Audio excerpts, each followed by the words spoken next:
Electronic ট্রান্সফরমারের ভেতর থেকে উদ্ধার প্রায় 4 কোটি টাকার গাঁজা। অভিনব কায়দায় ত্রিপুরা থেকে গুয়াহাটিতে শুকনো গাঁজা পাচারের চেষ্টা।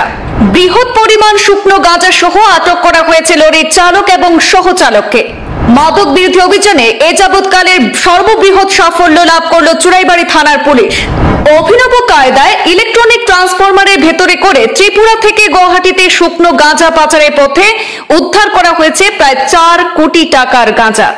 ঘটনার বিবরণ দিতে গিয়ে উত্তর ত্রিপুরা জেলার চুরাইবাড়ি থানার ওসি খুকন সাহা জানিয়েছেন, সোমবার সকালে চুরাইবাড়ি থানার সামনে 8 নম্বর আসাম আগরতলা জাতীয় সড়কের উপর নাকা পয়েন্টে আসাম অভিমুখী ইউপি 58AT1128 নম্বরের একটি লরি আসলে কর্তব্যরত পুলিশ গাড়িটিকে দাঁড় করিয়ে তল্লাশি চালায়। আর সেই তল্লাশিতে লরিতে থাকা 10টি ইলেকট্রনিক ট্রান্সফরমারের মধ্যে কয়েকটি ট্রান্সফরমারের নাট বল্টু ঢিলে থাকা দেখে পুলিশের প্রাথমিক সন্দেহ হয়। পরে ধর্মনগর মহকুমা পুলিশ আধিকারিক বি জরিনপুয়া, ডিসিএম জিনিয়াস দেববর্মা এবং পুলিশ সুপার আইপিএস অবিনাশ রায়ের উপস্থিতিতে ট্রান্সফরমারগুলি খুলে 96 প্যাকেটে 960 কিলো শুকনো গাঁজা উদ্ধার করেছে পুলিশ, যার কালোবাজারি মূল্য আনুমানিক 4 কোটি টাকা। সেই সাথে আটক করা হয়েছে লরির চালক আওদেশ কুমার বয়স 42 সহ সহচালক প্রমোদ কুমার বয়স 59 বছর। তাদের দুজনকে হেফাজতে নেওয়া হয়েছে। তাদের উভয়ের বাড়ি উত্তরপ্রদেশের কানপুরে বলে জানা গেছে।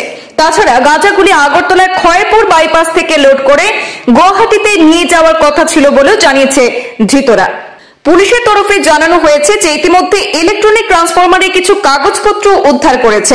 সেগুলি আদতে সঠিক নাকি ভুয়ো সেটিও খতিয়ে দেখা হচ্ছে। পাশাপাশি ধৃত চালক এবং সহচালকের বিরুদ্ধে এনডিপিএস ধারায় মামলা রুজু করে তদন্ত শুরু করেছে পুলিশ। ধৃতদের আগামীকাল মঙ্গলবার জেলা ও দায়রা আদালতে সোপর্দ করা হবে বলেও জানিয়েছেন ওসি। চুরাইবাড়ি নাকাতে ইউপি 58AT1128 একটা ট্রাক গাড়িকে আটক করে, যার মধ্যে 10টি ট্রান্সফরমার লুট করা ছিল। তো ট্রান্সফরমারের নাটগুলি ঢিল ছিল। তো ওটা দেখে আমাদের সন্দেহ হয় এগুলা ঢিল থাকার কথা না।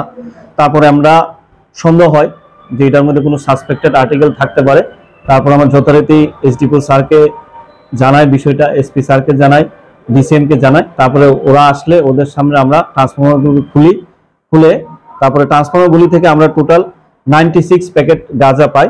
প্রত্যেকটা প্যাকেট 10 কেজি করে, টোটাল 960 কেজি গাঁজা আমরা উদ্ধার করি। তার সাথে যে গাড়ির ড্রাইভার এবং যে অ্যাসিস্ট্যান্ট গাড়ির, তারা দুজনকে আমরা অ্যারেস্ট করি। তাদের বিরুদ্ধে আমরা এখন এনডিপিএস ধারায় কেস নেব। কালকে ওদের কোর্টে চালান করব রিমান্ড চেয়ে, এবং এর সাথে কারা জড়িত আছে তারা আমরা দেখব। সত্যি গাঁজাটা বাইপাস খয়েরপুর বাইপাস, আপাতত যারা প্রিলিমিনারি ওদের ইন্টারোগেশনে বলেছে খয়েরপুর বাইপাস থেকে লুট হয়েছে গাঁজাটা। তারপরে এরা মেন লুট করে এখান পর্যন্ত এসেছে। গুয়াহাটিতে যাবে গাঁজাটা। বাজার মূল্য প্রায় 3.5 থেকে 4 কোটি টাকা।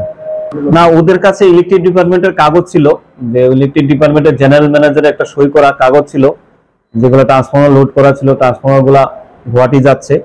তো এগুলা আসলে কি অরিজিনাল না ফেক, না ওরা কি করেছে এটা তদন্তে বেরিয়ে আসবে।